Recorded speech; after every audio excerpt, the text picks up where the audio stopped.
Welcome sa day 3 ng aking day in a life video. Ngayon, gusto ko rin na masigit pa ako makilala. Siya nga pala sa kasalukuyan, ako po'y naka-work from home. Para nga kaming kwago na kung kailan kayo patapos ng araw at magpapahinga na. Kami naman mag-uumpisa pa lang. Sa kasalukuyan, ako po'y naka-hybrid setup. Yung 3 weeks work from home at yung 1 week on-site naman. Ganun pa man, napaka-challenging din talaga ng ganitong uri ng trabaho. Kasi kailangan sanay yung katawan mong mag-adjust sa pabago-bagong schedule. Kaya kadalasan kalaban namin yung liwanag, lalo na kung baguhan ka pa lang. Tapos yung mapupunta sa yung schedule, yung split off. Yung tipong naka-off ka ng Monday, tapos yung sunod nasa Friday pa. Medyo nakakabaliw nga yun kasi yung iisipin mo madalas kang puyat. At ang mangyayari niyan, yung buong day off mo, itutulog mo na lang. Tapos pagising mo, bigla ka na lang magugulat.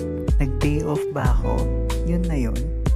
Pati nga mismong pagkatao mo minsan, questionin mo na rin eh. Okay lang ba tong pinasok ko? Nasa tamang landas ba ako? Pagpasok mo rin yung mga makakasalamuha mo, yung mga toxic ng workmate, TL mo, hindi maka-intindi rin ang sitwasyon mo. Pero di ko naman nilalahat. Based on my experience lang naman kasi yon. Kaya huwag kang magtataka kung may mapansin kang bigla na lang mapapangiti at bigla na lang tatawa mag-isa. At syempre hindi makukumpleto yun kung walang mga sabaw moments. At mga workmate mo mas irate pa dun sa customer. Basta isa lang yung mga yan sa napakaraming mga kabaliwang mararanasan mo sa industriyang ito. And speaking of puyat at inaantok, eto na nga noong mga panahon na yan, inantok na rin ako kaya nag-desisyon na ako magkape na muna. Hay nako, ang walang katapos ng kape. Hanggang hindi na acid, go lang. Ganun pa man, nais ko rin ibahagi yung mga positibong bagay na mayroon sa industriyang ito. Kahit night shift, isa sa dahilan at pinaka-thankful ako ay mapunta sa company na ito. Speaking of night shift, may isa pa pala akong kilala na ubod ng sipag.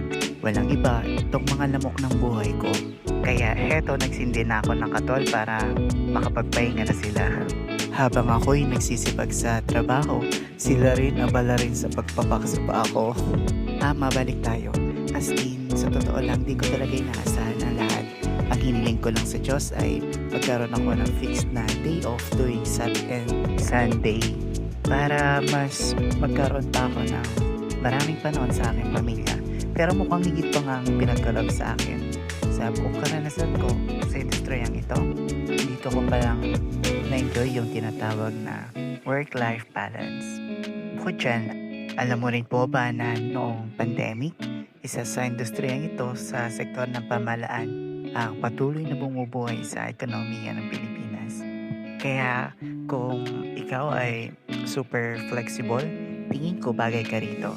Dahil kung hindi, base sa experience ko, naalala ko nung training kami, nasa 60 plus kami.